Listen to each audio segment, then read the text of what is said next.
मैंने चीज को एक सांचे के अंदर रखा और हाइड्रोलिक मशीन की मदद से उसे दबाकर एक महिला की गुड़िया का आकार बना दिया।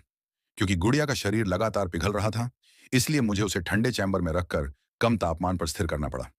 बाहर निकालने के बाद मैंने एक घिसाई वाले औजार से उसके पूरे शरीर की आकृति को बारीकी से ठीक किया। गुड़िया के चेहरे पर कोई अंग नहीं थे, इसलिए मैंने उसके चेहरे को हाथों से आकार देकर नाक, आंख और बाकी हिस्से बनाए। इतनी सुंदर बनी हुई रचना देखकर मैं बहुत खुश हुआ और तुरंत स्प्रे पेंट से उसे रंग दिया। कुछ ही समय में उसका रूप बिल्कुल असली इंसान जैसा लगने लगा। इसके बाद मैंने एक स्मार्ट चिप निकालकर उसके शरीर पर लगा दी। पल भर में वह गुड़िया एक जीवित इंसान जैसी महिला में बदल गई। फिर मैं उस महिला को लेकर एक रेस्टोरेंट में खाना खाने गया। वहां बैठी महिला की नजर पास बैठे एक आकर्षक युवक पर पड़ गई और वह उसकी ओर आकर्षित हो गई। ये देखकर मैं उसे रोकने के लिए आगे बढ़ा, लेकिन मेरी हरकत से वह रोने लगी।